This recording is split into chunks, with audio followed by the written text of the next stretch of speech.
যে ঘরের সবাইকে কাজ করতে হয়। সবাই কাজ করতে হয়, ডেলি কাজ করলে খাওয়ান মেলে, খাওয়ান নাই।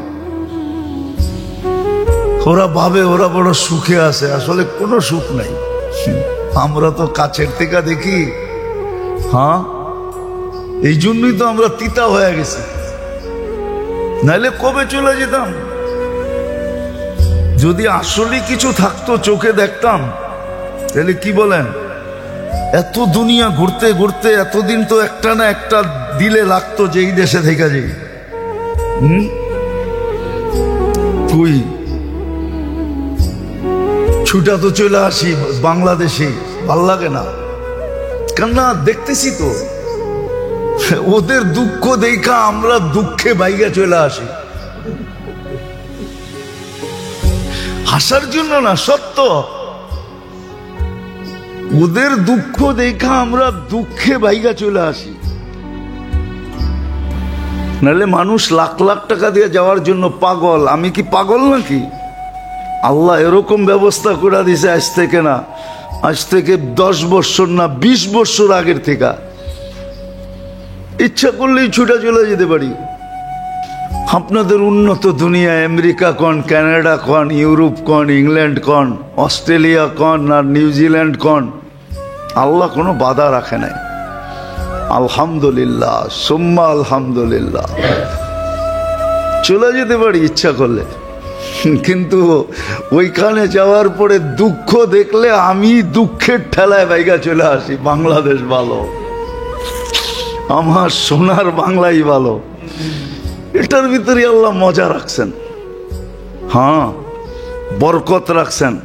আপনি জানেন না বাংলাদেশে কত বরকত আছে? আপনি জানেন না এই মাটিতে কত বরকত আছে? আপনি জানেন না এই মাটি কত সোনার মাটি? যদিও আমরা বাহিরে যাই না, এই জন্য আমরা তুলনা করতে পারি না। আমরা মনে করি সব ভালো আছে, আমরা খারাপ আছি। না, আমরা সবার তুলনায় এখনো হাজারো গুণ ভালো আছি। আপনি যত আলহামদুলিল্লাহ বলবেন কম হবে, কম। এই মাটিটা শুকরিয়া আদায় করেন, আল্লাহ শুকরিয়া আদায় করেন। এই মাটি এখনো ভালো, মানুষও ভালো। আল্লাহ এই দেশের ভিতরে বরকত রাখছে, বরকত। কি আমি তো বলি দুনিয়ার সব বরকত মনে হয় এই দেশটাই দিয়া দিছেন। মক্কা মদিনা বাইতুল মুকাদ্দাস ভিন্ন, ওটা নিয়ে তুলনা নাই। আবার কেউ ওটারে তুলনা করেন না, ওটা বাদ, ওটা তুলনাহীন। কিন্তু বাকি দুনিয়ার তুলনায় বাংলাদেশের বরকত অবর্ণনীয়। হ্যাঁ, সুখ শান্তি সবকিছু। তো যেটা বলতেছিলাম, শয়তান আমাদেরকে দূরে করে দিছেন। প্রথম শয়তান দূরে করছে, দ্বিতীয় আমরা লোভে পড়া দূরে হয়ে গেছি, চাকচিক্যের জীবনের দিকে তাকায়া। আমাদের জন্য দুনিয়ায় ছিল সাদা মাঠা জীবন। কি সাদা? সাদা মাঠা বোঝেন? সাদা সিধা জীবন, এটা ছিল আমাদের জন্য। সাদা সিধা জীবন হলে আল্লাহর কাছে থাকতো। আর আমি গত জুমায় বলছিলাম, আমাদের ঘরের অশান্তি, আমাদের জীবনের অশান্তির মেইন মূল হলো এই চাকচিক্যের জীবন, স্মার্ট জীবন। কেননা চাকচিক্যের জীবন যখন মানুষের ভিতরে আসে, আর স্মার্ট জীবন যখন মানুষ স্মার্ট জীবনের আকাঙ্ক্ষী হয়, আধুনিক জীবনের আকাঙ্ক্ষী হয়, তখন মানুষের ঘরের ভিতরে দুইটা লানত ঢোকে। কয়টা? এটাকে লানত বললে ভুল হবে না। হাদিসের আলোকে লানতই বোঝা যায়। সেটা হলো চাহিদা আর হলো অভিযোগ। কি চাহিদা? অভিযোগ। চাহিদা বোঝেন কি? পাওয়ার জন্য চাহিদা, উন্নত জিনিস পাইতে হবে। কি? কাপড় পাইলে চলবে না, উন্নত পাইতে হবে। কাপড় পাইলে চলবে না, নামি দামি ব্র্যান্ডের হইতে হবে, নামি দামি কোম্পানির হইতে হবে, নামি দামি কোয়ালিটি হইতে হবে। মানে ওই জিনিস পাইলে চলবে না, খাওয়া পাইলে চলবে না, নামি দামি খাওয়া হইতে হবে। পিজা হইতে হবে, পিজা। পিজা না পিসা আল্লাহ জানে। পিজা হইতে হবে, নামি দামি হইতে হবে। সবার ঘরে, হুজুরদের ঘরেও ঢুকে গেছে এটা, কারো ঘর খালি নেই। আমাদের সামাজিক যে জীবন এখন, পারিবারিক জীবন বা আত্মীয়তা সম্পর্কের জীবন, সব অতিষ্ঠ হয়ে গেছে শুধু চাহিদার কারণে। এটা লানত। এই জন্য ইব্রাহিম আলাইহিস সালাম জিজ্ঞাসা করছিলেন পুত্রবধূকে, কেমন আছো? কয় নুন আনতে পান্তা ফুরায়, কয় পান্তা আনতে নুন ফুরায়। কিন্তু সত্য বলছে, সে মিথ্যা বলে নেয় যে একবেলা খাই একবেলা না খায়া থাকি। সে সত্য বলছে, কিন্তু এটা অভিযোগ ছিল। কি কি ছিল? অভিযোগ ছিল। আবার অভিযোগের ভিতরে চাহিদাও ছিল, আমাদের পূরণ হয় না। তো ইব্রাহিম আলাইহিস সালাম বলে গেছিলেন চৌখাট চেঞ্জ করে নিতে বলল। চৌখাট যেন চেঞ্জ করে, ছেলের সাথে দেখা হয় নাই। দ্বিতীয়বার যখন এই চৌখাট চেঞ্জ হয়ে গেছে, নতুন স্ত্রী আবার আসছেন, ওই দিনও ইসমাইল আলাইহিস সালামকে পান নাই। বলছে কেমন আছো? তো পুত্রবধূ বলছে আলহামদুলিল্লাহ, যেমন আছি ভালো আছি, পাইচা তো আছি। তো বলছে সালাম দিও আর বললো চৌখাট যেন চেঞ্জ না করে, কেন ওইখানে শুকুর ছিল, ওইখানে অভিযোগ ছিল। আল্লাহর রসুল 30 দিন পৃথক ছিলেন, বুখারী শরীফে আছে। 30 দিন পৃথক ছিলেন শুধু চাহিদার কারণে। কোনো অযৌক্তিক চাহিদা ছিল না, যৌক্তিক চাহিদা ছিল। কিন্তু আল্লাহ বুঝেইছে এটা লানত। তো আজকে আমাদের ফ্যামিলিগত যত পেরেশানি, সন্তান নিয়া, সব নিয়া, আমারটা মানেন আপনারা? আপনি অ্যানালাইসিস করে দেখবেন, সব এই দুই কারণে, চাহিদার অভিযোগ।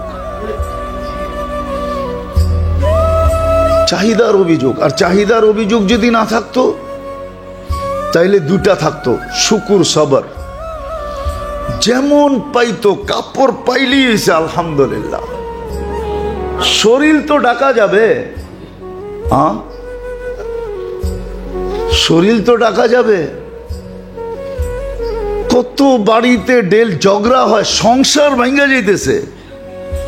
বাংলাদেশের 70% 80% সংসার ভাঙ্গে শুধু স্বামী স্ত্রীর চাহিদা পূরণ করতে পারে না। এই জন্য সে বলছে যেই ফার্নিচার ওইটা আয়না দিতে পারে না, সংসার ভেঙে গেছে। সে যেই কোয়ালিটির সোফা চাইছে আয়না দিতে পারে না, সংসার ভেঙে গেছে। ঈদের কাপড় আয়না দিতে পারে না, সংসার ভেঙে গেছে। 80% সংসার ভাঙতেছে। এই জন্য শুধু এক আল্লাহর থেকে দূরে সরায় নাই, আমাদের জীবনটা জাহান্নাম হয়ে গেছে, অশান্তিতে ভরা। চাকচিক্যের জীবন মানুষকে আল্লাহর থেকে দূরে সরায় দেয়। সাদা সিধা জীবন, সাদা মাঠা জীবন, এটাকে আরবিতে বলে বাসাতা। সাদা মাঠা জীবন মানুষকে আল্লাহর কাছে করে। কি করে? আল্লাহর কাছে করে। আর তৃতীয় যেই জিনিসকে মানুষের কাছে আল্লাহর থেকে দূরে সরায়, তৃতীয় তৃতীয় তৃতীয় তৃতীয় এটা এতটুক ব্যাপক হয়েছে যে আমার মনে হয় এর চেয়ে বেশি আর কিছু হবে না। আল্লাহ জানে এর চেয়ে উপরে কি হবে। সোহবাতু সু, খারাপ লোকের সঙ্গ। আর খারাপ লোক সবার যাবে আছে। খারাপ লোকটা সবার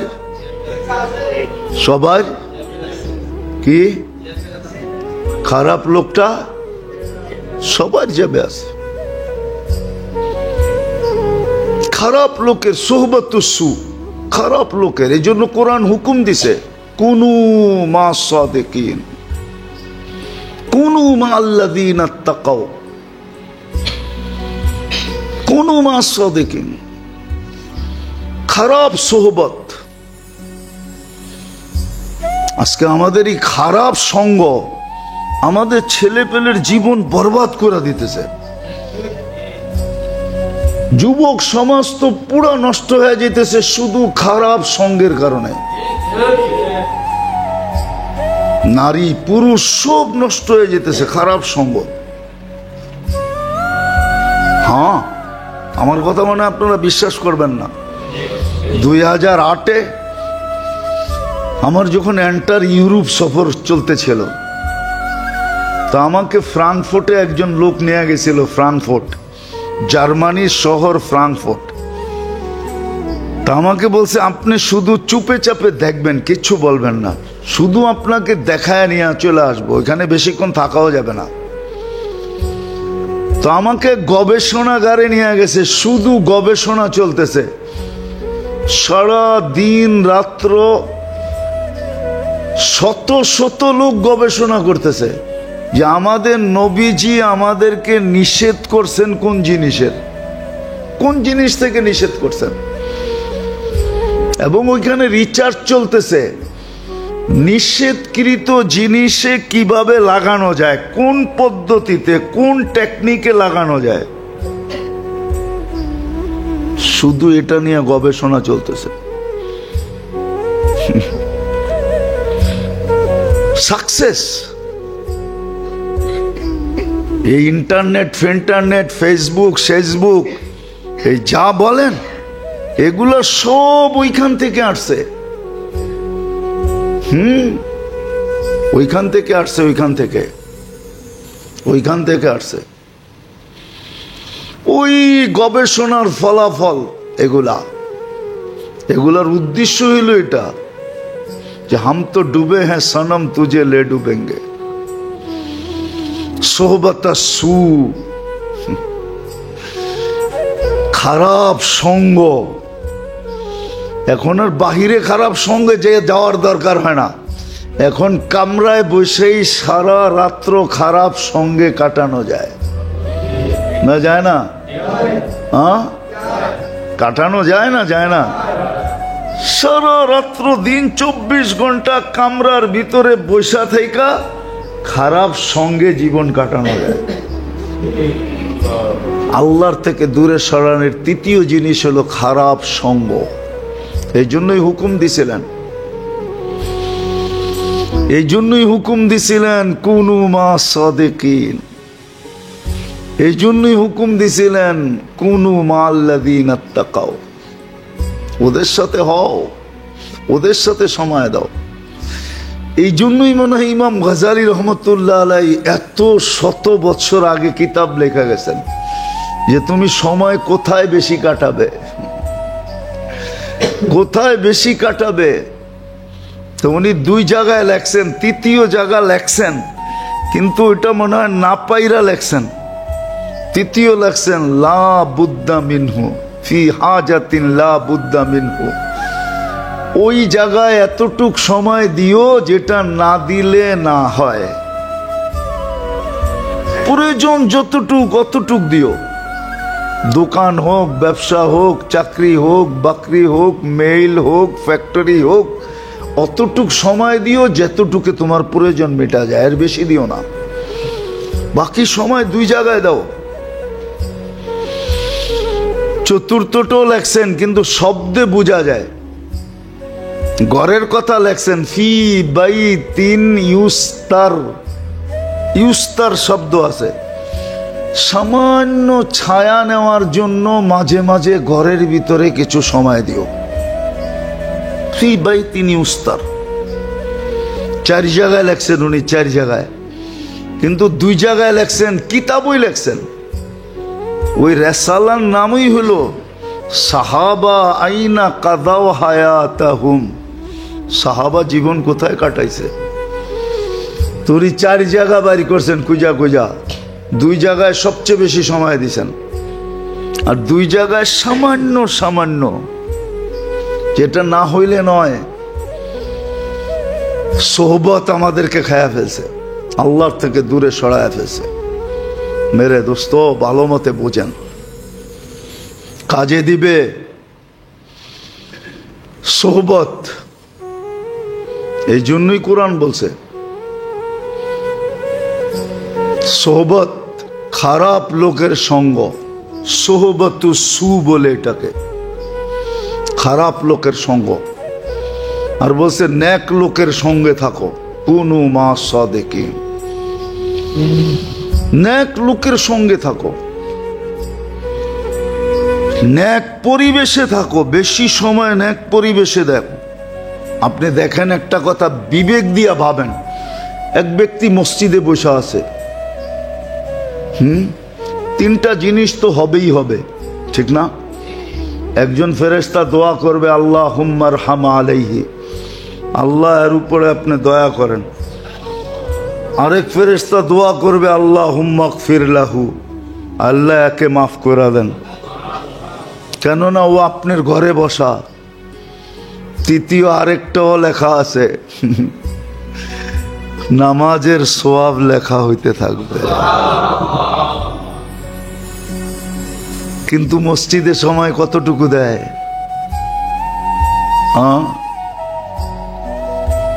বরং মসজিদে আইসা তো ছটপট করতে থাকে আর গড়ি দেখতে থাকে।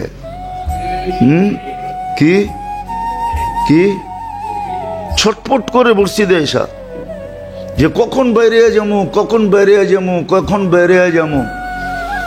তা আল্লাহর রসুলকে আল্লাহ বইলা দিছেন, আপনি বইলা দেন।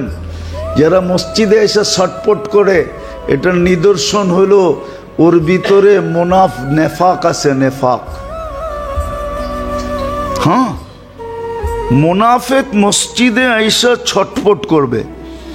মাছ যেরকম পানির থেকে উঠায় ফেললে ছটপট করে, মুনাফিক মসজিদে আইসা ছটপট করবে। মাছ যেরকম পানিতে ঢুকা গেলে প্রশান্তি লাভ করে, মোমেন মুসলমান মসজিদে আইসা প্রশান্তি অনুভব করবে, হাফ ছাইরা বাজবে, বলবে আলহামদুলিল্লাহ পড়ছি, অস্থির হবে না। এই জন্য দেখবেন একদম লোক আসেও সবাই শেষে, বাইরেও সবাই আগে, আসেও সবাই, আবার বাইরে সবার আগে। আবার আমাদেরকে বলতে থাকে, আরে মোল্লা গো কাম নাই, মসজিদে লম্বা লম্বা বলতে থাকে। হ্যাঁ, আবার কত কথা বলে,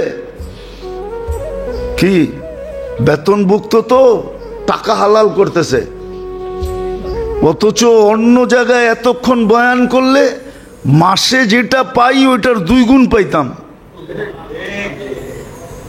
আধা ঘন্টা 1 ঘন্টা বয়ান করলে যা পাইতাম, ওটা তো এখানে মাসেও পাই না। কিন্তু দেখবেন আসে সবাই, শেষে বাইরে সবাই ওই দূরে বসে শুনতে থাকে, আর বিলকুল পিওর ভাষায় বলতে থাকে, মোল্লা কখন বন্ধ করব তারপরে যাবো। রাগ হয় না? তো তৃতীয় যে জিনিস আমাদেরকে দূরে সরাইয়া দিছে, সেটা হলো সোহবাতু সু, খারাপ লোকের সঙ্গ, আল্লাহ থেকে দূরে সরাইয়া দিছে। হায় ইস ঘর কো আগ লাগি হ্যায় ইস ঘর কে চেরাগ সে। বুঝবেন না তো উর্দু? জানি না বুঝবেন কি বুঝবেন না। বুঝবেন? ইস ঘর কো আগ লাগি হ্যায় ইস ঘর কে চেরাগ সে। আমাদের জীবনে আগুন লাগছে আমাদের হাত দিয়েই। কোরআনও বলে জহারাল ফাসাদ ফিল বাররি ওয়াল বাহর বিমা কাসাবাত আইদিন নাস। তোমরাই তোমাদেরকে ডুবাইয়া দিছো। এই জন্য চলেন তওবা করি। আবার যদি সুযোগ হয় তাহলে বলবো যে খারাপ সঙ্গতে কি হয়, ব্যক্তিগত জীবন থেকে নিয়ে শেষ পর্যন্ত কি ক্ষতি হয়। আর সোহবতুস নেক সঙ্গের দ্বারা কি হয় আর আল্লাহর কি হুকুম। আল্লাহর হুকুম নেক সঙ্গ, আর যে যার সাথে সঙ্গ হবে।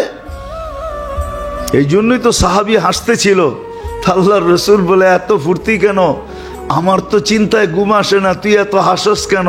একটু আগে কি বললেন? একটু আগে কি বললাম? একটু আগে না বললেন আলমারউ মা মান আহাব্বা, কিয়ামতের দিন ওর সাথে উঠবে যার সাথে সঙ্গ আর ভালোবাসা।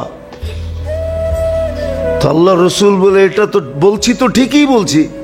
বলছে তাইলে আমার চিন্তা কি, আমার সঙ্গ আপনার সাথে, ভালোবাসাও আপনার সাথে, কিয়ামতের দিন আপনার সাথে উঠবো, আমি চিন্তা করবো কেন? আমি তো ফুর্তি ফুর্তি ফুর্তি ফুর্তি ফুর্তি ফুর্তি। ও সাহাবী ফুর্তি করতেছে, আরেকজনে তো মিছিল বের করে ফেলছে। সবাই বলছে কিরে একা একা মিছিল? একটু আগে শোনো না সূরা ইখলাস নাজিল হইছে। শুনছি তো। কি বুঝছো? ইখলাস নাজিল হইছে। ও এটাই বুঝছো, এই জন্যই তো আমার লগে মিছিলে আসো না, নাইলে তো তুমি আমার লগে মিছিলে আসতা। তো জিজ্ঞাসা করছে বদ্দু গ্রাম্য, তো বলতেছে ইয়াখুজ কালিল ওয়া ইউতিল জাজিল, ছোট একটা সূরা পড়তে দেরি 10 পারার সওয়াব দিতে দেরি করে না। তো মিছিল নামামুনা করমু কি? ইয়াখুজ কালিল ওয়া ইউতিল জাজিল। ওনারা বুঝছেন, আমরা বুঝি না। আসেন তওবা করি। করবেন না খালি ইনশাআল্লাহ বলবেন? হ্যাঁ, মনের থেকে করবেন? করেন, এগুলার থেকে বাঁচেন, আল্লাহর কাছে হন, তাইলেই মুসলমানের কপাল জাগবে। আর নাইলে মুসলমান এই উম্মতের কপাল জাগবে না, বরং মাইর আছে মাইর। এই মাইর কি, আরো মাইর সামনে রয়ে গেছে। হাদিসে আল্লাহ বলে দিছেন ওয়াইন লাম ইয়াতুবু ফানা তাবিবুহুম, তোমরা যদি না ফিরলা তো আমি স্বয়ং সার্জিক্যাল ডাক্তার হয়ে চলে আসবো, অপারেশন করব, অপারেশন করে তোমাদেরকে।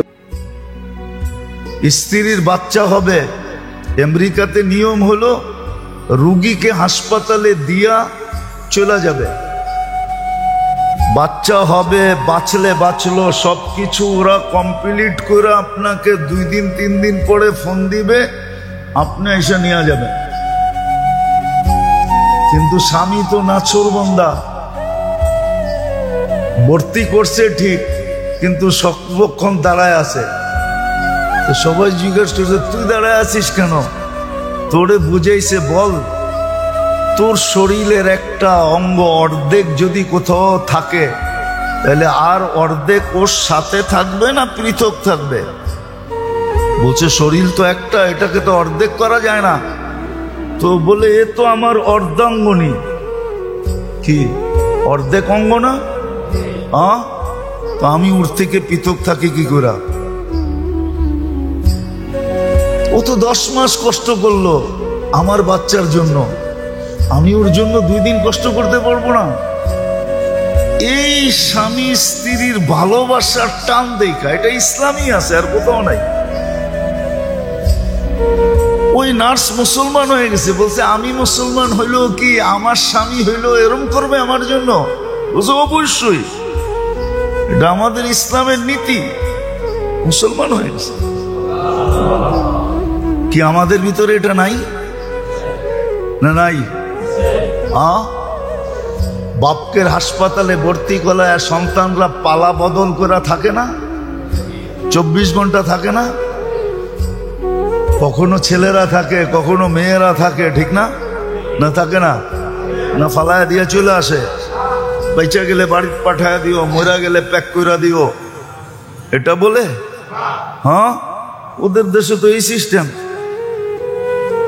নামের উপরে তো আমাদের এতটুক আছে শুধু, এটা দেখা সারা দুনিয়া তাক লাগা দেয়। হ্যাঁ, শুধু নামের উপরে আছে। যদি পুরা ইসলাম থাকতো তাহলে কোরআনের কথাই সত্য ছিল, ইয়াদখুলুনা ফি দীনিল্লাহি আফওয়াজা। ডেলি হাজার হাজার লক্ষ লক্ষ মানুষ ইসলামে ঢুকত, যদি বাস্তব ইসলাম আমাদের ভিতরে থাকতো।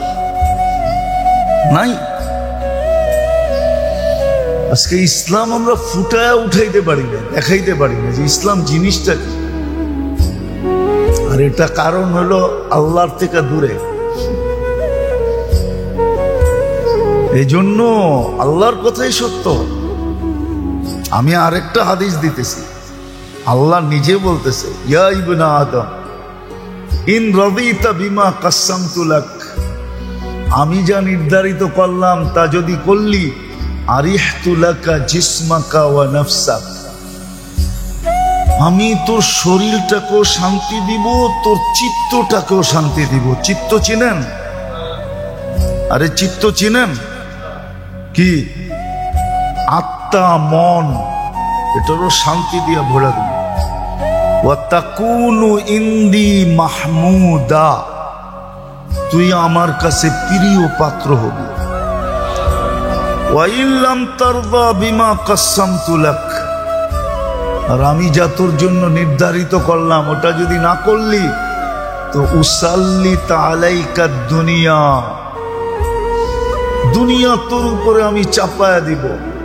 তারকুসু কামা ইয়ারকুসুল ওয়াহশিয়্যু ফিল বাররিয়া, জঙ্গলে চতুষ্পদ প্রাণীগুলা যেরকম ছুটতে থাকে ওরকম তুই ছুটতে থাকবি। যাকেই জিজ্ঞাসা করেন আপনি, মাথার ঘাম পায়ে ফেলতেছে কেন, তো বলবে শান্তির জন্য। কি? আরেকটা যদি বলি, বাত কাপড় বাসস্থানের জন্য। মাথার ঘাম পায়ে ফেলতেছে। আল্লাহ বলে দুনিয়া তোর উপরে চাপায়া দিব, জঙ্গলে চতুষ্পদ প্রাণীগুলা যেরকম ছোটে এরকম তুই ছুটতে থাকবি। ওয়ালা ইয়াকুনু ইল্লা মা কাসসামতু লাক, আর হবে না, আমি যা লেখা দিছি ওইটাই হবে, এছাড়া কিচ্ছু হবে না। আমাদের প্ল্যানের বাহিরে সুতাও হবে না। প্ল্যান বুঝেন তো? আমাদের প্রোগ্রাম, আমাদের প্ল্যান, আমাদের প্ল্যানিং, এর বাহিরে কিচ্ছু হবে না। ওয়া তাকুনু ইনদি মাজমুমা, তুই আমার কাছে সবচেয়ে নিকৃষ্ট হবে। তো কথা শুরুটা ছিল এখানে, যে যার সবচেয়ে কাছে হওয়া দরকার ছিল, যাকে সবচেয়ে বেশি সঙ্গে নেওয়া দরকার ছিল, এই জন্যই তো সাহাবায়ে কেরাম আল্লাহওয়ালারা চিৎকার দেন।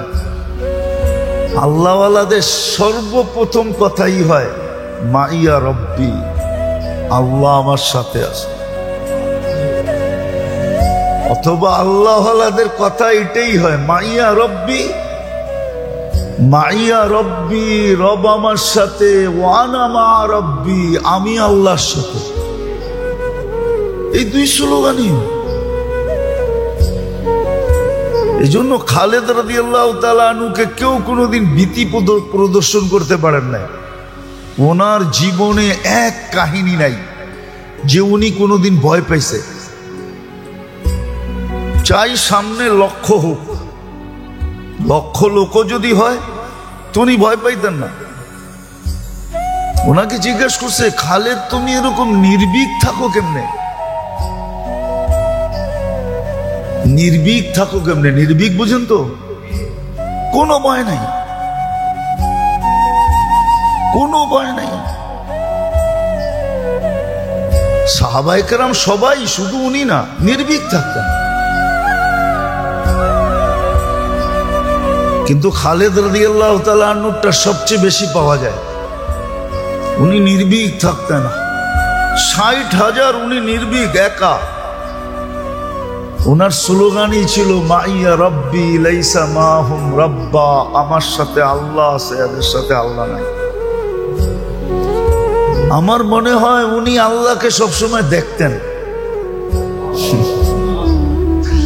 আল্লাহ যে সাথে আছেন এটা উনি দেখতেন, নাহলে এরকম দিনের সাথে বলতে পারতেন না। ওই সমস্ত ময়দানগুলো তো আমি দেখছি যেখানে উনি বেশিরভাগ একা লড়ছেন। 60,000-এর বিরুদ্ধে 60 জন,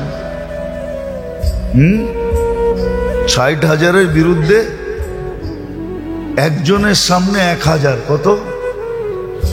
1,000। এটাও উনি নিতে চান নাই, উনি বলছে আমি একা যথেষ্ট। এত বড় কিলা একা স্বাধীন করছেন, এখনো কিলা রাখা আছে, ওইখানে কিচ্ছু করা হয় নাই, যেমনটা তেমনই রাখা আছে। হ্যাঁ, পুরান হয়ে গেছে, খৈসা খৈসা পড়তেছে, কিন্তু এখনো রুমিরা ওরকমই রেখা দিছে। কেননা খালেদ রাদিয়াল্লাহু তাআলা একা স্বাধীন করছেন, ফটক একা খোলা দিছে। তো সত্য এটাই ছিল। আমাদের উচিত ছিল, আমাদের সবার উচিত, যুবক বলি আর বৃদ্ধ বলি, নারী বলি আর পুরুষ বলি, কিন্তু আল্লাহর থেকে আমাদেরকে দূরে সরাইলো কোন জিনিস, এটাই আমাদের চলতেছিল। আমরা দুটাই গেছিলাম, এক তো শয়তান আমাদেরকে আল্লাহর থেকে দূরে সরাইয়া দিছে, ওর 24 ঘন্টা কাজেই হলো আমাদেরকে ডুবানো। हाँ, कहना वो इटे ही बोला से हम तो डूबे हैं सनम तुझे ले डूबेंगे लाउगवियन्ना इबादका अजमाई।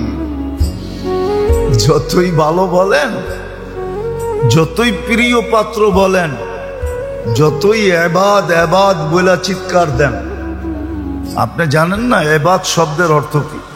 আমরা শুধু বাংলায় বলি বন্দা, কিন্তু এটার ভিতরে যে কতটুক মায়া, মমতা, স্নেহ, ভালোবাসা, প্রেম, প্রীতি, আরবি শব্দ, আরবির সাথে আমাদের সম্পর্ক নাই। এই জন্য আমরা এবাদ পড়ি, কিন্তু বুঝি না। যেমন দেখবেন তেঁতুল কিন্তু দূরের থেকে ঘুরাইলো জিহ্বায় পানি আসে, ঠিক না? হ্যাঁ, টকের একটা কি আছে, প্রভাব আছে, ঠিক না? এবাদেরও একটা প্রভাব আমাদের থাকতো যদি আরবি বুঝতাম। যখন এবাদ পড়তো না, ইয়া ইবাদিয়াল্লাযীনা, কোরআনে যখন আলেম ওলামা এবাদ পড়তো, ও যদি ইবাদ বসতো তাহলে ও এইখানেই দাঁড়ায় থাকতো, আল্লাহ আমাকে বান্দা বললো।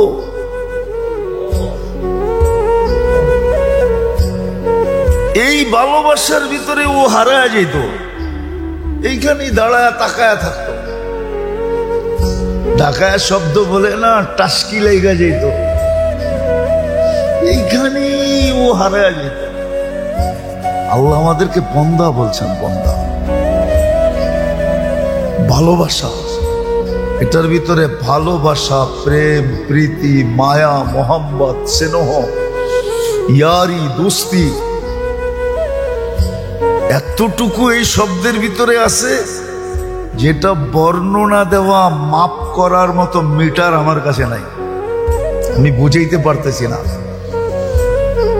যে আল্লাহ ইবাদ বলা আমাদেরকে ডাক দিছে।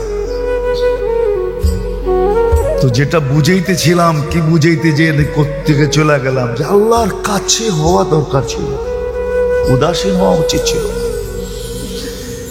কিন্তু শয়তান, ওই বললাম না,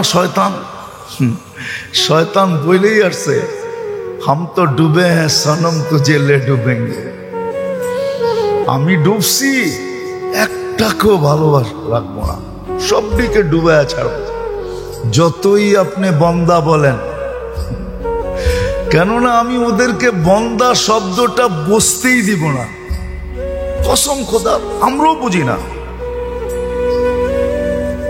আমি জানি না কয়জন আলেম ওলামা বন্দা শব্দ, ইবাদ শব্দটা বোঝে। কেউ বুঝলে বুঝতে পারে, এরকম মুহাক্কিক থাকলে বুঝতে পারে, কিন্তু আমি বুঝি না ইবাদ শব্দটা। আল্লাহ ইবাদ বলছে, এই জন্য ও বলছে লা উগবিয়ান্না ইবাদাকা আজমাইন, আপনার সব বন্দাকে আমি ডুবায় ছাড়ব। আজকে ও সাকসেস, আমাদেরকে আল্লাহর থেকে দূরে সরাইয়া দিছে। এই মজমা প্রমাণ দিতে পারবে না যে ডেলি আমি 1000 বার আল্লাহ বলি, 500 বার আল্লাহ বলি, 200 বার আল্লাহ বলি, আমরা বলতে পারবো না, আমরা বলতে পারবো না। আমাদের পরিভাষায় নাই, অথচ আরবদেরকে দেখবেন ওদের পরিভাষায়, আমাদের পরিভাষায় আছে। আবার ঢাকাওয়ালারা বললে কিন্তু রাগ হয়ে যাবে, বলবো কথার আগায় মাথায় আবেহালা আছে, কিন্তু আল্লাহ নাই। অথচ দেখবেন আরবরা কথার আগে আল্লাহ পরে আল্লাহ। আমরা দেখেন, আমরা যান ওই দেশে, কথার আগে আল্লাহ পরে আল্লাহ। ওদের এটা পরিভাষায় হয়ে গেছে। বিদেশ সারা দিনে যদি কথা বলে, তাহলে দেখা যাবে, হিসাব করতে গেলে দেখা যাবে ও সারা দিনে কয়েক হাজার বার আল্লাহ বলছে। ওরা একটা পরিভাষায় নিয়ে নিছেন। আপনাকে হজে যারা যায়, উমরা যারা যায়, দেখবেন আপনারে আগে আল্লাহ বলবে, তারপরে বলবে ইয়া হাজি কুদ্দাম, হয় হাজি সামনে যা, আগে আল্লাহ বলবে। ওদের পরিভাষায় আল্লাহ শব্দটা ঢুকে গেছে। আমাদের পরিভাষায় যেরকম কিছু শব্দ আছে, মানিকগঞ্জের মানুষ কথার আগে পরে বড় কইব, ভালো আছেন বড়, খাইছেন বড়। বোলার মানুষ দেখবেন কথার আগে পরে যে কইব, খাইছেন যে, কোত্থেকে আইছেন যে। কিন্তু আমরা আল্লাহ শব্দটাকে যোগ করতে পারি না। 1000 বার আল্লাহ বলে না, 500 বার ডেলি আল্লাহ বলে না, 200 বার আল্লাহ বলে না, 100 বার আল্লাহ বলে না। যুবকরা তো সারা দিনে একবার আল্লাহ বলে না, মনের থেকে একবার আল্লাহ বলল, আল্লাহ। মজা নিয়া উপরে তাকায় আল্লাহ। আল্লাহ যদি জিগায় এরকম করে ডাকস কেন, তো যেন মুখ দিয়া বলতে পারে, হায় কবে দেখবো আপনাকে। সব তো দেখা যায়, আপনাকে তো দেখা যায় না। লা তারা কালো ইউ, চাঁদ তো দেখা যায়, সূর্য তো দেখা যায়, তারকা তো দেখা যায়, অনেক কিছু তো দেখা যায়, ইচ্ছা করলে দেখা যায়, কিন্তু আপনাকে তো দেখা যায় না। লা তারা কালো ইউন, এই চোখ তো আজ পর্যন্ত আপনাকে দেখলো না, যে বানাইলো তাকেই দেখলো না, তাহলে আর দেখলো কি? আল্লাহর থেকে দূরে সরাইয়া দিছে আমাদেরকে প্রথমে শয়তান। আর এটা তার অঙ্গীকার ছিল, সে জিতা গেছে যে হাম তো ডুবে হ্যাঁ সনম তুঝে লে ডুবেঙ্গে।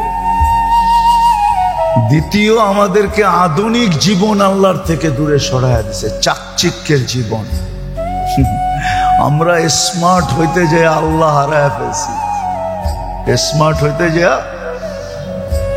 আধুনিক হইতে যে আল্লাহ হারায় ফেলছি, চাকচিক্যের জীবন পাইতে যে আল্লাহ হারায় ফেলছি। নাইলে এটাও জীবন হলো, আপনাদেরকে এইখানে থেকে বোঝানো যাবে না। আমরা তো মাঝে মাঝে বলি, গেলে বলি, সবাই স্বীকার করে আসলে ঠিকই বলছে। এটা কোনো লাইফ হইল নাকি?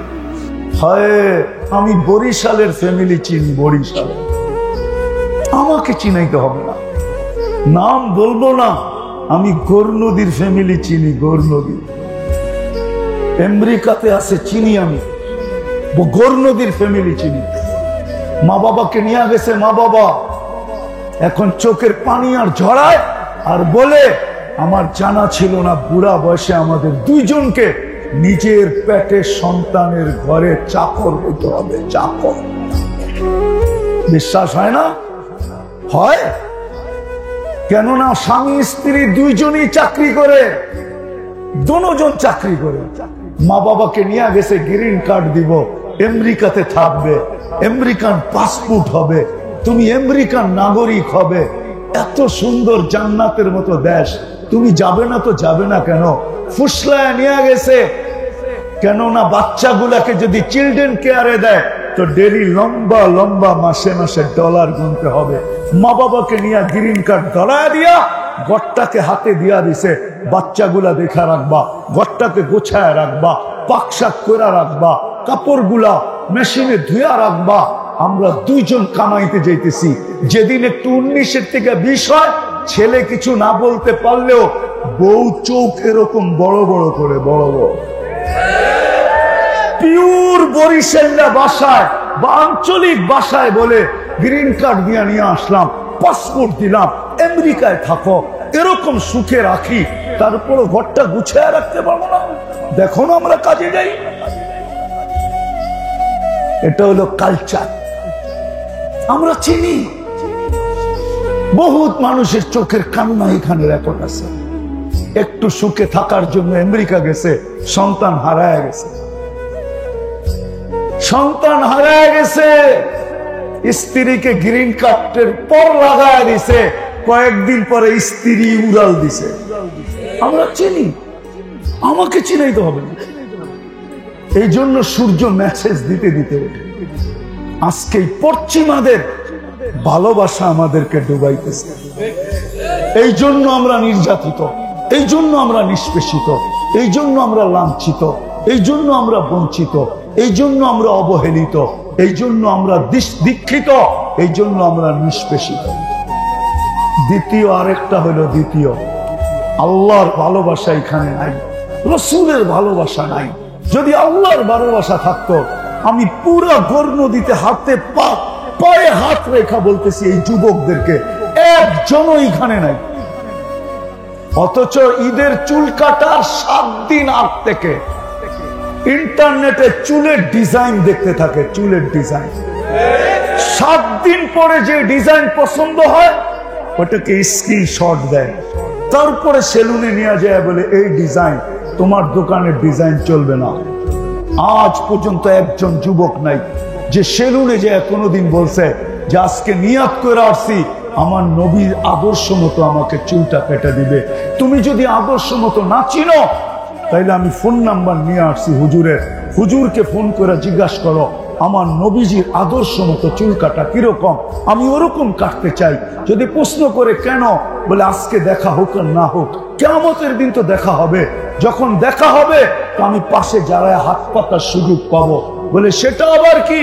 বলে আমি যে হাত পাতবো জীবনভর আপনার আদর্শ মতো চলতে পারি না, শুধু একবার আপনার আদর্শ মতো চুল কাটছি, শুনছি আপনার দয়ার ভান্ডার, শুনছি আপনার দয়ার কিনারাবিহীন সমুদ্র, আমি একবার কাটছি, আমারে কি দিবেন দেন না। এক যুবক তো এখানে নেই। গড় নদী কেন, সারা বাংলাদেশে এক নারী পাওয়া যাবে না যে বাসর রাতের দিনে সাজ পার্লারে যা বলছে, বা বান্ধবীদেরকে বলছে, বা পাড়া প্রতিবেশীকে বলছে, বা নিজের ঘরের লোকদেরকে বলছে তোমরা আজকে আমাকে বাসর রাতের সাজ সাজাবে, কিন্তু আমাকে আজকে ফাতেমার মতো সাজায় দাও। যদি বলে কেন, বলে এই সাত জীবনে একবার, যেদিন কিয়ামতের দিন ফাতেমার হাতে ঝান্ডা দেওয়া হবে আর হুকুম দেওয়া হবে ফাতেমা তোর মেয়েদেরকে নিয়ে তুই জান্নাতে চল, জান্নাতের মেয়েদের ঝান্ডা ফাতেমার হাতে থাকবে, তো আমিও যে পাশে দাঁড়াবো। যদি জিজ্ঞাসা করে তুমি আসলা কি কইরা, তখন যেন বলার সুযোগ হয় কিচ্ছু তো নাই বটে, কিন্তু বাসর রাতের শ্বাসটা আপনার মতো ছিল। এক মাবন তো নাই। আজকে আল্লাহর ভালোবাসা নাই, নবীর ভালোবাসা দিলে নাই। মুসলমান আজকে নির্যাতিত শুধু এই কারণে, এক তো বিজাতির ভালোবাসায় আত্মহারা, আরেক হলো মুহাম্মদুর রাসূলুল্লাহ সাল্লাল্লাহু আলাইহি ওয়াসাল্লামের আদর্শ থেকে দূর। আমি তো ইমাম শব্দের পায়ে হাত রেখা বলবো, আসেন এই উম্মতকে ফিরায় আনেন, নাইলে কোন স্লোগান দিয়ে উম্মত ফিরবে না। আবাবিল তার জায়গায় উঠতে থাকবে। আবাবিল এই জন্য তৈরি করে নাই সে আকাশে উড়বে। আবাবিল তো তৈরি হয়েছিল, হাতিয়ালা যখনই আসবে আবাবিল এদেরকে পাউডার বানায়া দুনিয়ার হাতে উপহার দিবে। মশা তো এই জন্যই বানানো হয়েছিল, নমরুদ যখন এই দুনিয়াতে অস্তিত্ব নিবে তার বাহিনী সহ মশা তাদেরকে দুলিশ্বাস করবে, এই জন্য মশা তৈরি। চিৎকারের ফেরেশতা তো এই জন্যই তৈরি হয়েছিল, যখন এই মানুষ টেকনোলজি সমৃদ্ধ হইতে হইতে হইতে নিজেকে খোদা ভাবতে থাকবে, তখন এই চিৎকারের ফেরেশতা আসবে, সমস্ত টেকনোলজি সহ মাটিতে মিশায় দেবে। কারণ আপনারা দেখেন নাই কমে চলে, আপনাদেরকে আমার নিয়ে যেতে হবে। আপনাদের দেখেন নাই ইয়ানহিতুনা মিনাল জিবালি বুয়ুতা, যারা পাহাড় খচিত করে ঘর বানাবে, ওই ঘরগুলো আমার এই দুই চোখে দেখা আছে। ওই গ্রামটা আমি পাড়ায় আসছি, ওই শহরটা আমার চোখের সামনে এখনো ভাসে, যাদেরকে চিৎকারের ফেরেশতা ধ্বংস করছে। কমে আদের মাথার খুলি আপনি দেখেন নাই। চেয়ারম্যান সাহেব তো 6 ফিট হবে না মনে হয়। 6 ফিটের মানুষও যদি একটা এইদিকে দাঁড়ায় একটা ওইদিকে দাঁড়ায়, মাথার খুলির উপর দিয়ে একজন আরেকজনকে পরিপূর্ণ দেখবে না। এখনো রাখা আছে, আমার এই দুই চোখে দেখা আছে। আপনার অ্যাড্রেস নেন, যে আমার মতো ঘুরে দেখা আসেন, তাইলে বুঝে আসবে। কমে 120 ফিট লম্বা বাতাসের ফেরেশতা বানাইছিলেন, যেই দুনিয়াতে আল্লাহ আল্লাহ রসুলের বিরুদ্ধে সুপার পাওয়ার বলে দাঁড়াবে, বাতাসের ফেরেশতা ঝটকায় কাআযাজি নাখলিন খাবিয়া, খেজুর গাছের মতো লম্বা করে রেখা দিবে। আল্লাহ এই জন্য বানায় না যারা নাকে তেল দিয়ে ঘুমাবে, কিন্তু কাজে আসে না কেন? বললাম না, দুটেই কারণ। এখানে আল্লাহর ভালোবাসা নেই, রসুলের ভালোবাসা নেই। এইখানে বিজাতির ভালোবাসা ঘর করে ফেলছে। আজকে আসেন তওবা করুন। আজকেও যদি উম্মত তওবা করতে পারে, আমার বিশ্বাস, আজকেও যদি উম্মত তওবা করে, কোরআন এটাই বলে লিউযিকাহুম বাদাল্লাযী আমিলু লাআল্লাহুম ইয়ারজিউন।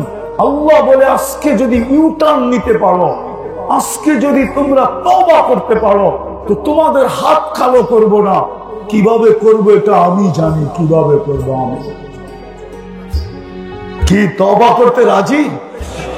কে কে রাজি দেখি? তাইলে বলেন যে আল্লাহ তওবা করলাম বিজাতির এশক থেকে।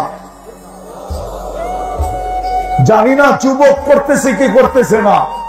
তওবা নামান আল্লাহর কাছে তওবা প্রিয়। এখন আল্লাহ প্রথম আকাশে রাতের 3 ভাগের 1 ভাগ অতিবাহিত হয়ে গেছে, শুধু আমাদের দিকে তাকায়, নবীজির দিকে তাকায়।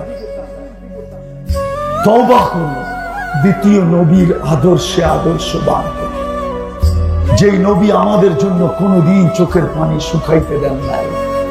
জিবরিল মিকাইল জিজ্ঞাসা করছে, আমি শেষ করে দিতেছি, শেষ জায়গায় চলে আসছে। যতদিন দুনিয়ায় ছিলেন চোখের পানি শুকায় নাই। জিবরিল মিকাইল জিজ্ঞাসা করছে, মা জালা আরাকা তাবকি, যখনই দেখি আপনি কাঁদেন কেন? বলছে, যেদিন থেকে জান্নাত জাহান্নাম দেখা আসছি, উম্মতের চিন্তা চোখের পানি শুকায়। মৃত্যু লগ্নে দুনিয়ার থেকে বিদায় নিতেছেন চোখের পানি। জিবরিল জিজ্ঞাসা করছে, এখন কাঁদেন কেন? বলছে, ফামান লিবাদি লি উম্মতি, আমার উম্মতের জন্য, আমার পরে আমার উম্মতকে কে দেখা রাখবে? কবর থেকে যখন উঠবেন, উনি সর্বপ্রথম উঠবেন।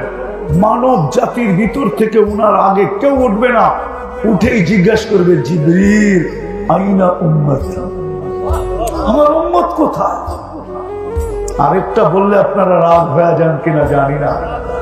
আমাদের সমাজ জাতি আমরা দেখতেছি, ইউনিয়ন পরিষদের একটা চেয়ার পাওয়ার জন্য মরতে রাজি, মারতে রাজি।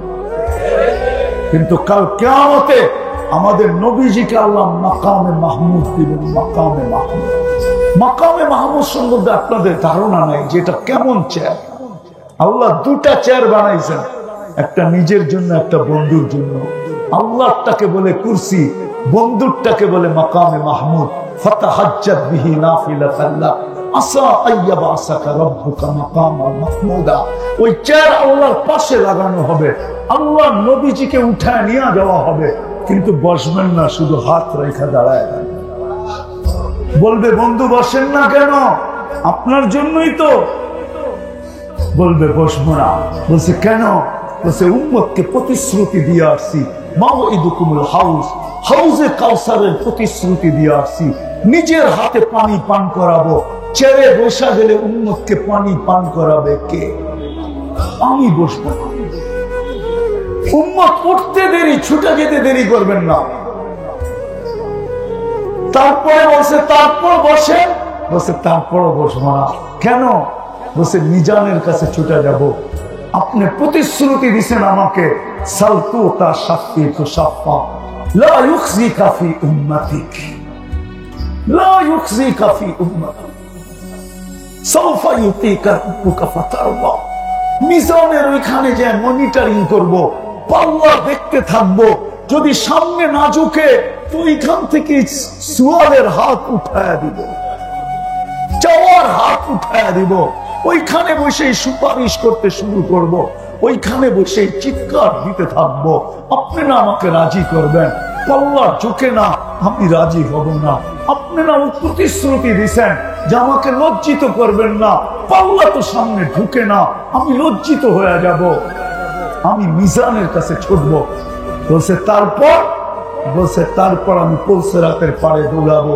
উম্মত যদি পার না হইতে পারে, জীবনে একবারও যদি আমার উপরে দুরূদ পড়া থাকে, তো দুরূদটা মাথায় দিয়া পার করায় বসবো না। আজকে উম্মত নবীর আদর্শ থেকে দূরে, নবীর কালচার থেকে দূরে, নবীর স্টাইল থেকে দূরে, নবীর সংস্কৃতি থেকে দূরে। আল্লাহ বলে বন্ধুর বিরোধিতা, রব্বে কাবার কসম, আল্লাহ নিজের বিরোধিতা সইতে পারে কিন্তু বন্ধুর বিরোধিতা সইতে পারে না। নিজেরটা সয়া যায় কিন্তু সময় হাতে আমার নাই, আমি দেরিতে পড়ছি তো, এই জন্যই রাত্র বাজতে চলছে পড়া 10:50, এই জন্য লম্বা করতে চাইতেছি না। আমরা বন্ধুর আর বন্ধুকে চিনি না, মুহাম্মদুর রাসূলুল্লাহ আমরা চিনি। আল্লাহ নিজেরটা সইতে পারে, বন্ধুরটা সইতে পারে না। নিজেরটা সইতে পারে, তাইলে আল্লাহ এই কথা কোনোদিন বলতো না কোরআনে, আস্তাগফিরুল্লাহ ওয়াস্তাগফির লাহুর রাসূল লাওয়াজাদুল্লাহ তাওয়াবার রহিম। আল্লাহ বলে বন্ধু আমার কাছে মাপ চাইলে কি হবে? আমি ওর দিকে তাকাই না, আমি তো আপনার দিকে তাকাই। আপনি পক্ষে হইতে দেরি, আমি গুনাহ মাফ করতে দেরি করি না। কত গুনাহ করলো, কত গুনাহ করলো, কত বড় করলো, আমার দেখার বিষয় এটা না, আমি দেখি আপনি পক্ষে কি। আজকে নবীর আদর্শ ছাড়ার কারণে মুসলমানদের আজকে এই দুরবস্থা। আজকে তওবা করে ফিরা দেখা, আজকে এই জন্য চলেন অঙ্গীকার করি যে আজকের থেকে নবীর আদর্শ শিখব, এর উপরে চলবো। আল্লাহ কবুল করুক। বাংলাদেশের মতো ক্ষেত্র দুনিয়ার কোথাও নাই, বাংলাদেশের মতো ক্ষেত্র পরিবেশ দুনিয়ার কোথাও নাই। আমি ঘুরা বলতেছি, বাংলাদেশের মতো পরিবেশ দুনিয়ার কোথাও নাই, বাংলাদেশের মানুষের মতো মানুষ দুনিয়ার কোথাও নাই, এই দেশটার মতোই দেশ কোথাও নাই। মক্কা মদিনা বাইতুল মুকাদ্দাস ভিন্ন কথা, কিন্তু এই দেশের তুলনা হয় না। এই জন্য আমি একটা কথা সবসময় বলি, বাংলাদেশ নড়ে চড়ে পড়ে না, নড়ে চড়ে নড়ে চড়ে, মনে হয় বোঝেন না। শতবার ভূমিকম্প আসছে বাংলাদেশের, এই 43, 44, 54 বৎসরের ভিতরে আজ পর্যন্ত কোনো বিপর্যয় হয় না। আমার বিশ্বাস কোনোদিন হবেও না, হবে না। 2 দিন আগেই তো 7 নম্বর পর্যন্ত উঠছে, ঠিক না? কি হয়েছে না? 7 নম্বর পর্যন্ত কোন বিপর্যয় হয়েছে? নাম তো বরিশালেরও ছিল, ঠিক না? বরিশালেরও তো জানি না ওটা কোন দিক দিয়ে গেছে, ঠিক না? জানেন? এটাও তো জানে না, ঠিক না? এর আগেও তো মুখা আসছিল, মুখা মুখা মুখা মুখা আসছিল না? কোন বিপর্যয় হয়েছে? কোন বিপর্যয় হয়নি। বাংলাদেশের জমি 7.8 ভূমিকম্প দেখছে। আমি তর্ক বিতর্ক করতেছি না, কিন্তু আমার মনে হয় বাংলাদেশের বিল্ডিং এর ভিতরে থাকুক আর না থাকুক, ভূমিকম্প সওয়ার ক্ষমতা থাকুক আর না থাকুক, আমার বিশ্বাস বাংলাদেশের জমিনের ভিতরে 9 নম্বর ভূমিকম্প সওয়ারও ক্ষমতা আছে, আমার বিশ্বাস। কারণ এই দুনিয়া আপনারা মিডিয়া দেখতেছেন, আমি ঘুরা দেখছি বাংলাদেশকে, তুলনা করে দেখছি। এই দেশের মানুষের মতো মানুষ নেই, পরিবেশের মতো পরিবেশ নেই। আলহামদুলিল্লাহ, সুম্মা আলহামদুলিল্লাহ। এই দেশের মতো মসজিদের পরিবেশ দুনিয়ার কোথাও নেই, মাদ্রাসা মক্তবের পরিবেশ দুনিয়ার কোথাও নাই, আলেম ওলামাদের পরিবেশ দুনিয়ার কোথাও নাই। আপনি বাংলাদেশের 100 বৎসরের ইতিহাস জানেন, আমি 1400 বৎসরের ইতিহাস জানি। বাংলাদেশে যুদ্ধে ইসলাম আসে না, বাংলাদেশে যখন ইসলাম আসছে তখন আল্লাহর রাসূল হিজরত করেন নাই, মক্কাতে স্টিল নাও, তখনও মক্কায়, তখন 4 সাহাবী বাংলাদেশে আসছে,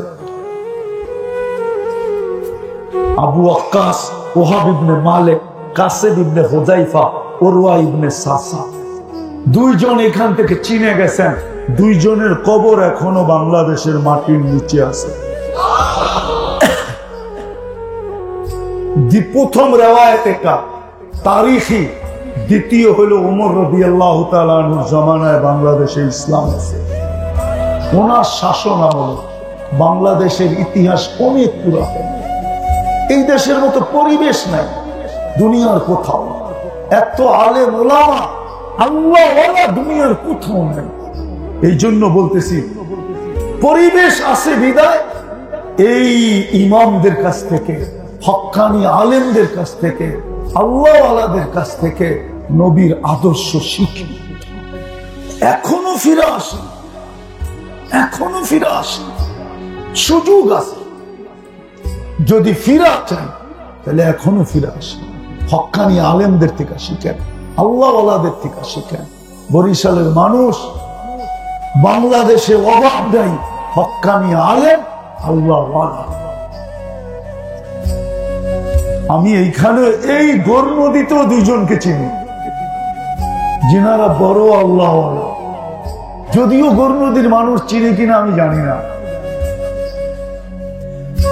ছুপানো রত্ন, হীরা কই তৈরি হয় জানেন? হীরা কিসের ভিতরে লুকায় থাকে জানেন? কার্বনের ভিতরে। কয়লা মানি কার্বন। কয়লার দাম কত, হীরার দাম কত?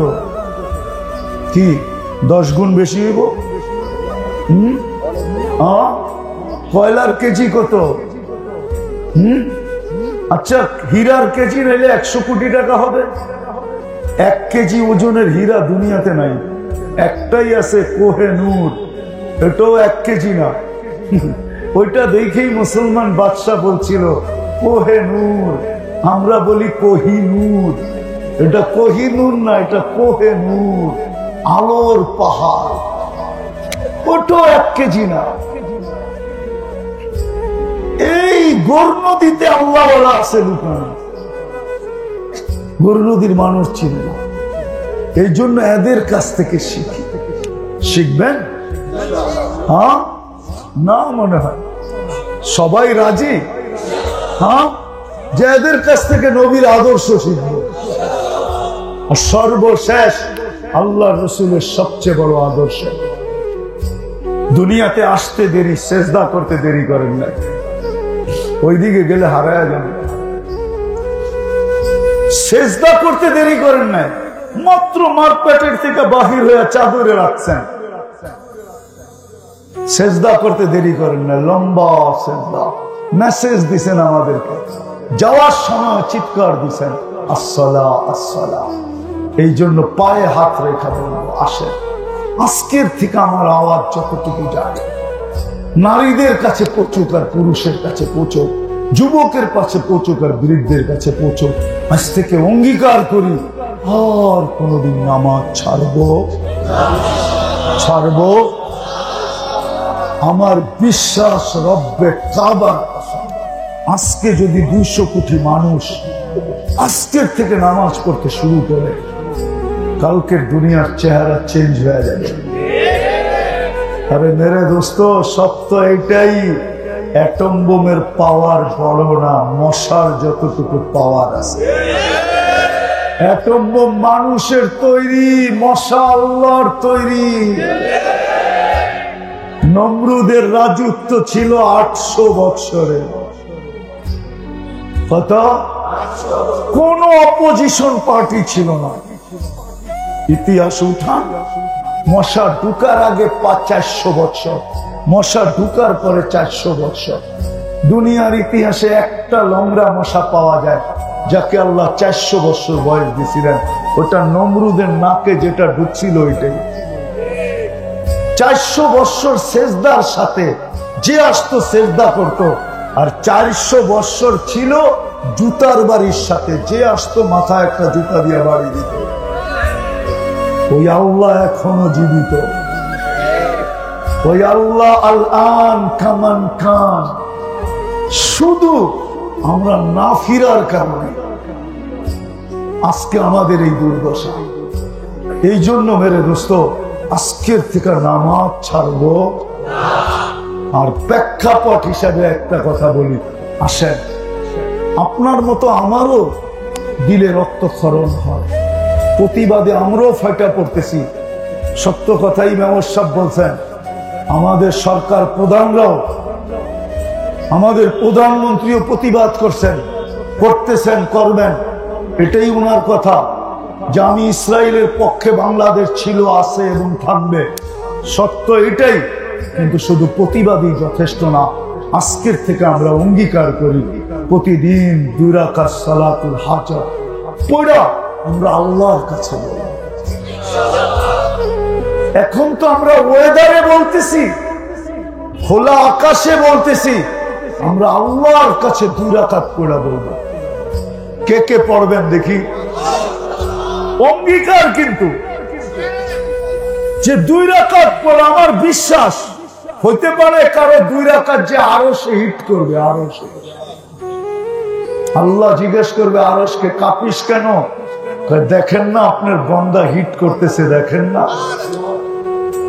যদি জিজ্ঞেস করে কেন হিট করে, বলে ফিলিস্তিনের পক্ষে আপনি কোনো ব্যবস্থা নিতেছেন না। হইতে পারে কারো 2 রাকাত ওই ব্যবস্থাপনা আকাশ থেকে নামায় আছে। এরকম ব্যক্তি আছে দুনিয়া, আমার বিশ্বাস আছে। দ্বিতীয়, আজকের থেকে আমি 1 টাকা সদকা করব। যদি আপনার মনেও না থাকে, আমি পদ্ধতি বলতেছি, আপনি 10 দিনেরটা 10 টাকা নেন, সদকা দিয়া দেন। ফিলিস্তিনের নামে 30 দিনের জন্য 30 টাকা নেন, সদকা দিয়া দেন বা আলাদা রাখেন। যাকে পাবেন তাকে দিয়া দিবেন, ডেলি 1 টাকা। আপনি ভাববেন 1 টাকা সদকায় কি হবে? আপনি জানেন না সদকার পাওয়ার। আপনি চিনেন কামানের পাওয়ার, আপনি চিনেন মিসাইলের পাওয়ার, আপনি চিনেন অ্যাটম বোমের পাওয়ার, আপনি চিনেন না সদকার পাওয়ার। সদকার পাওয়ার তো ওলামারা চিনে, সদকার পাওয়ার তো আল্লাহওয়ালারা চিনে, যারা সদকা দিয়া। হায় হায়, এই জন্য দিবেন তো? হ্যাঁ, কে কে দিবেন দেখি? আল্লাহ আমাদেরকে আমল করার তৌফিক দান করেন। ওমা আলাইনা ইল্লাল বালাগ। আল্লাহ যখন বন্ধুকে সালাম দিছে, আসসালামু আলাইকা আইয়ুহান নাবিয়্যু ওয়া রাহমাতুল্লাহি ওয়া বারাকাতুহু, সালামের জবাব দিছেন বটে, কিন্তু দিতে দেরি, চিৎকার দিতে দেরি করেন না। বলছে আমাকে সালাম উম্মত